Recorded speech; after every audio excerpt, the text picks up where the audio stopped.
Hello friends, welcome to defence mat tracks. तो कल हमने आपको बताया था कि कैसे यूक्रेनियन पायलट्स ने अटैक ड्रोन के रोल को कम्प्लीटली यूजलेस बताया था अभी के सिनेरियो में, और कैसे उनका कहना था कि अमेरिका द्वारा जो MQ-1C ड्रोन्स प्रोवाइड कराने की बात चलाई जा रही है वो उनके किसी काम के नहीं रहेंगे। तो उसके पीछे जो उनका तर्क था वो ये था कि पहले ये यूजफुल थे जब तक रशिया ने अपने advance air defence systems deploy नहीं किए थे, लेकिन एडवांस एयर डिफेंस सिस्टम्स के लग जाने के बाद ये जो ड्रोन है वो लायबिलिटी बन गए हैं यूजफुल होने के बजाय, और इनकी इफेक्टिवनेस जो है वो काफ़ी ज़्यादा पहले के मुकाबले कम हुई है। साथ ही साथ उनका ये भी कहना था कि जो बायरेक्टर TB2 ड्रोन्स हैं टर्की के, उनको यूज़ करना उनके लिए ज़्यादा सेंस बनाता है अमेरिकन MQ-C ड्रोन के अगेंस्ट में, क्योंकि अमेरिकन MQ-C ड्रोन जो है वो बायरेक्टर TB2 के कंपैरिजन में काफ़ी ज़्यादा महंगे हैं, तो उनका लॉस जो है वो यूक्रेन को ज़्यादा खलेगा। लेकिन हमने पिछले वॉर्स में ये भी देखा है कि एयर डिफेंस सिस्टम्स के मुकाबले ये जो ड्रोन्स है वो इफेक्टिव भी रहे हैं।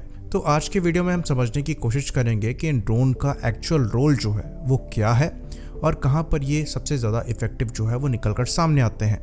लेकिन इसको डिस्कस करने से पहले अपने प्रमोशनल पार्टनर का एक छोटा सा मैसेज जो है वो हम देख लेते हैं।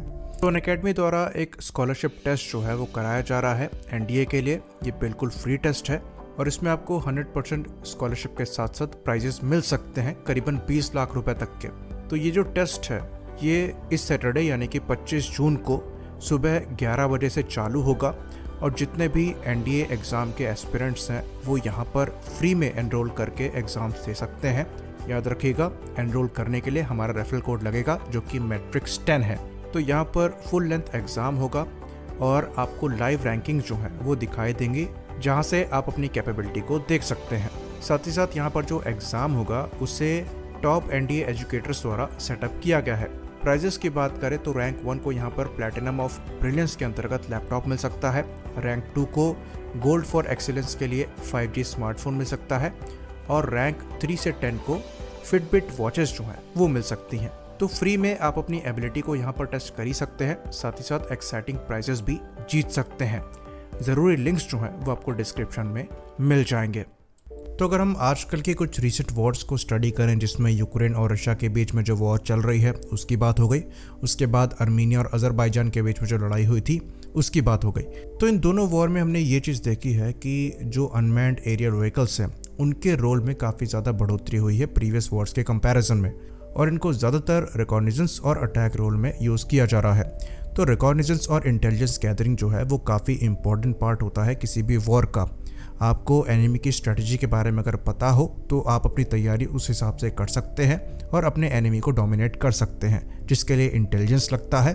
और वहाँ पर ये ड्रोन्स जो हैं वो काफ़ी ज़्यादा कारगर साबित हो सकते हैं, क्योंकि ये काफ़ी हाई एल्टीट्यूड पे फ्लाई करते हैं और इनके सेंसर्स इतने इफेक्टिव होते हैं कि ये अच्छे खासे डिस्टेंस से जो एक्टिविटी एरिया है वहाँ पर नज़र बना के रख सकते हैं। साथ ही साथ छोटे से छोटे मूवमेंट को रिकॉर्ड कर सकते हैं, जो कि काफ़ी इंपॉर्टेंट इंटेलिजेंस प्रोवाइड करा सकता है स्ट्रैटेजी बनाने में।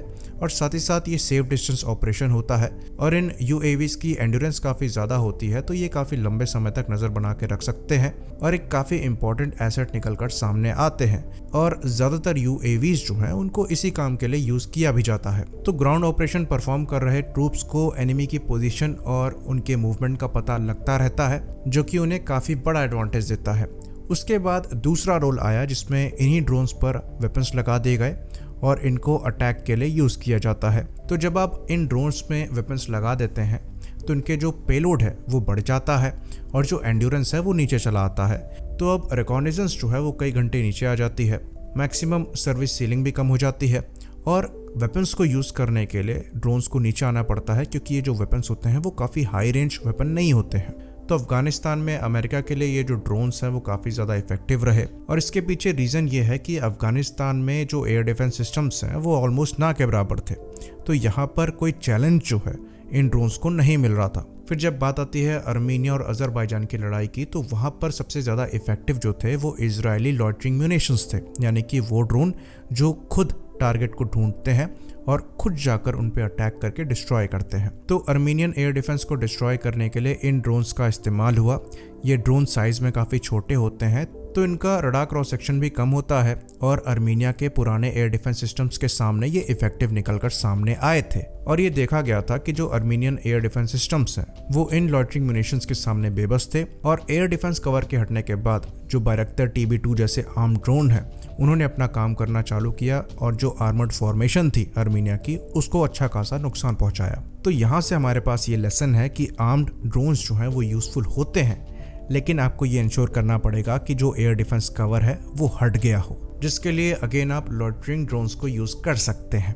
लेकिन अगर एयर डिफेंस सिस्टम अच्छा है, स्पेशली जो short range air defence systems हैं वो अच्छे हैं जो कि long range air defence systems को प्रोटेक्ट कर रहे हैं और ऐसे छोटे लॉइटरिंग ड्रोन्स को अपना काम नहीं करने दे रहे हैं, तो परेशानी हो सकती है। और रशिया के जो अच्छे एयर डिफेंस सिस्टम्स हैं वो यही काम कर रहे हैं। तो इनके अगेंस्ट में ऑपरेट करने के लिए पुराना तरीका अपनाना पड़ेगा। या तो आप मल्टीपल क्रूज मिसाइल से अटैक करें या तो फाइटर एयरक्राफ्ट में एंटी रेडिएशन मिसाइल का यूज़ करते हुए रिस्क लेकर एयर डिफेंस सिस्टम्स को नाकाम करने की कोशिश करें। क्योंकि हमें ये चीज़ भी दिमाग में रखनी है कि अगर ऑफेंसिव वेपन्स जो हैं वो इवॉल्व हुए हैं तो डिफेंसिव भी हुए हैं। तो ओवरऑल अगर हम देखें तो आर्म्ड UAV यूज़फुल है ऐसे सिनेरियो में जहां पर एयर डिफेंस सिस्टम हटा हो और आपकी जो ग्राउंड फोर्स है उनको लॉन्ग ड्यूरेशन के लिए सपोर्ट चाहिए हो, तो इनका रोल जो है वो एग्जिस्ट करता है। और जो अटैक एयरक्राफ्ट है उनके पैरेलल में करता है, क्योंकि अटैक एयरक्राफ्ट जो है वो ज़्यादा लंबे समय के लिए हवा में नहीं रह सकते, तो वो जिस तरह का सपोर्ट प्रोवाइड कराएंगे वो काफ़ी लिमिटेड होगा। बाकी ये जो UCAVs हैं ये अपना पेलोड ड्रॉप करने के बाद भी इंटेलिजेंस सपोर्ट जो है वो लंबे समय के लिए प्रोवाइड करा सकते हैं, जो अगेन काफ़ी इंपॉर्टेंट है। तो यूक्रेन के लिए ये जो UCAVs हैं ये अभी ज़्यादा यूजफुल इसलिए साबित नहीं हो रहे हैं क्योंकि वो advance Russian air defence systems को नाकाम नहीं कर पा रहे हैं, और जब तक वो नहीं होगा तब तक ये UCAV जो है वो उनके किसी काम के नहीं रहेंगे, उल्टा इजी टारगेट होंगे रशियन एयर डिफेंस सिस्टम्स के लिए। इसलिए उनके लिए फाइटर एयरक्राफ्ट अभी ज़्यादा ज़रूरी है, जिसको यूज़ करते हुए वो इन एयर डिफेंस सिस्टम्स को डिस्ट्रॉय कर सकते हैं और उसके बाद ये UAVs जो हैं वो उनके किसी काम आ सकते हैं। तो ये जो आर्म्ड UAVs हैं ये यूजलेस नहीं है, ये यूक्रेन के लिए इस सिचुएशन में हो सकते हैं। आई होप इन्फॉर्मेशन क्लियर हो। इसी बात पर हम इस वीडियो को ख़त्म करेंगे।